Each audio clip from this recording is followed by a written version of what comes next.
Okay, welcome to the Brady Bunch sample. And before we begin, I want to make sure you understand that everything is bundled in a zip file called BBZip and has some pictures, it has a Java file, and actually has a bunch of other JPEGs as well. And what's important about this sample is it will help you get ready for the test 2 that's coming up. It will demonstrate multiple J panels, one nested inside the other, and also how to handle click events, not just for J buttons, but from drop-down boxes as well. So let's start. We'll be working with the J combo box and J button objects, and this code will declare, instantiate these objects, set the layouts, add the components of the J-frame, and register or link the objects to their event handler. So let's go on, and you will see it will be called Brady Bunch Swing. It extends the J-frame, so that right there tells you it's going to be a GUI, and implements Action Listener. Whenever you see Action Listener implemented at the class level, what does that tell you? Think back to Press My Buttons, and which of those samples, one, which had one action perform for the whole class. The second sample for Press My Buttons had inner classes, and the third one had anonymous inner classes. If you answered Press My Buttons 1, you're right, because we specified implements Action Listener at the class level. There will be one event handler.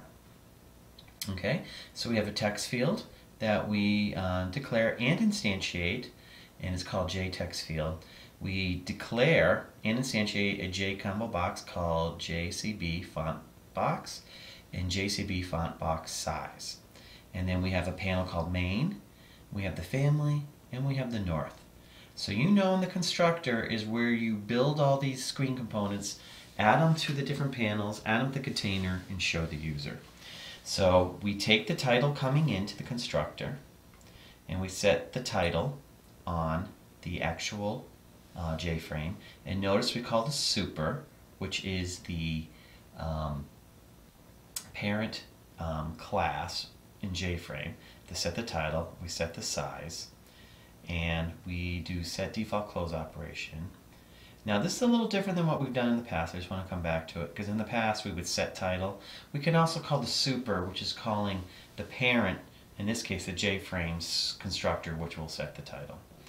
Now we instantiate the J panel already. Now we're sending the layout to a border. So this is the main panel. Then we're going to have the family, and we're going to set it to a grid layout. And this is going to have 3 rows and 3 columns. And the 10 specify how much spacing between each cell. And then on the north, we're going to have 3 rows and 1 column with pixel spacing of 10. So here you can kind of read the comments, read each entry in the string array for each family member. Call the method to instantiate the J button and load the picture of the family member. Register the J button for event handling. Set the action command because the button doesn't have a label associated with it, and add to the J frame. Now you'll notice right here we have a piece of code called instantiate button with picture.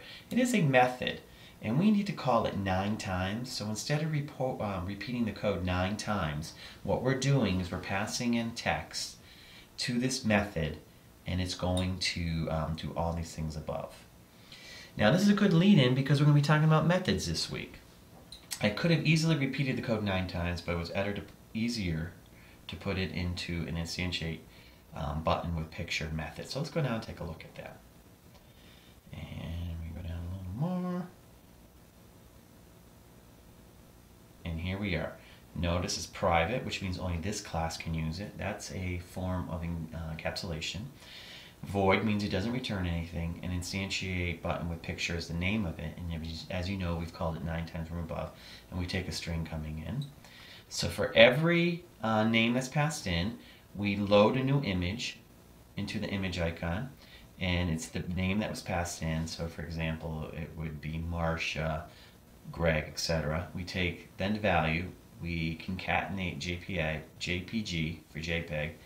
We have it go look for the JPEG. And remember, it's important to have the JPEG pictures in the same directory as the class file. We instantiate the image. We instantiate a new button. We add an action listener. Now we say this because this class has the action perform, not an inner class and not an anonymous inner class.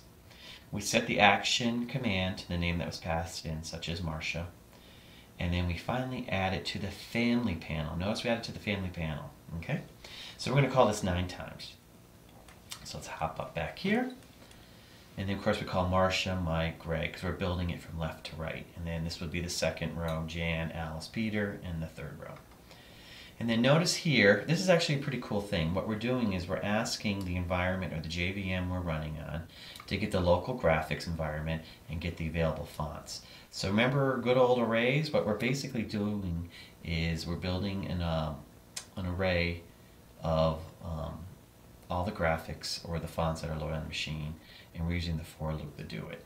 So we keep going through and we process each one at a time that's in the font list. See right here? And then we process each entry one at a time. This is a pre-visit to the arrays, but you've all dealt with arrays in previous classes like C#. So we ask for all the fonts on the machine to get loaded into this collection or array. And we start at 0, because remember arrays in Java start at 0. And we go 1 from 0 to less than the length. We don't want to go less than or equal to the length, or we get no problem when we increment. And we add them to the J combo box. We select the index to 0. We set the action command to font combo box, which identifies that the combo box is what triggered the click event, and we register it to this class. And then notice we add it to the first row in the north panel. And then here what we do is we set the font box size to editable, which is false, so no one can modify it. And we decide to go from 8 to 30 of the different sizes of font. And basically we just add 8, 9, 10, 11, 12, all the way up to 30 to this other J combo box. We set the index to the first one. We set its action command. Notice we give it a unique name here, we give a unique name here, and we give a unique name to each of the 9 buttons.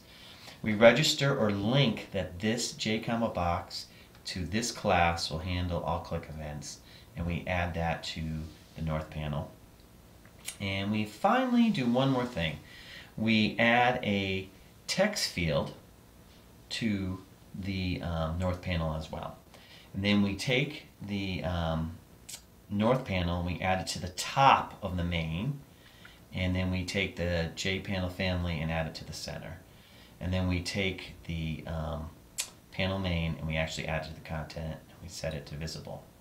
Now if you remember, I'm just going to hop up here, hope you're not getting motion sick, but right here we say implements action listener, and you remember we made a deal with Java. That means we're going to have an action perform method, and we come down here and here it is. And if you remember, when you have one action perform for the whole class, the first thing you need to do from the event is find out which object triggered the event.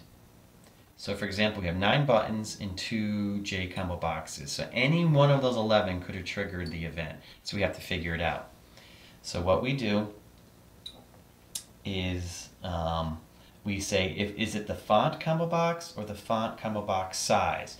If either of those change, we take the value that was selected for both the font and for the size, we put them into a string, and we instantiate a font object for the font that was selected in the size, and then we set the font for the text box to the font and font size. Basically what we're doing here is we're saying, hey, you picked a font, you picked a size, and we're going to set the J text field's font to that size and that font.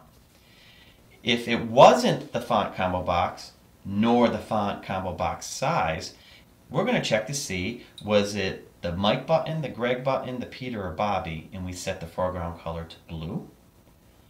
Else, we're going to set it to pink. And because we've accounted for either the J combo boxes here, or the boy buttons, or the girl buttons, therefore the only other thing that could have been clicked if it was not one of these was a button, and we actually take the name that's associated with the button that was clicked and put it in the font. Alright, it's probably a little easier if we show you how to run this, so let's just run this. Okay, there is the Brady Bunch, as you can remember. And in the family we have 9 rows I'm sorry, 9 cells, 3 rows, 3 columns, and we added it to the center of the main. And if you remember, we created another panel called North where we had 1 row for the font. That is all installed on this machine. We also have the sizes from 8 to 30 that we picked in the second row. And in the third row, we have a text field. So let's click on the dad, and you can see that we put Mike in blue. And if we change the font, let's go down to here, and let's change the size to something more substantial, like 24, and there we go. And if I click on any of the names, it causes the action performed to get clicked.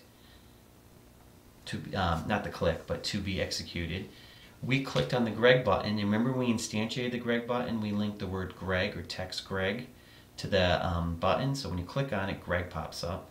And Alice, we can't forget her. And then we can click on all the people. All right.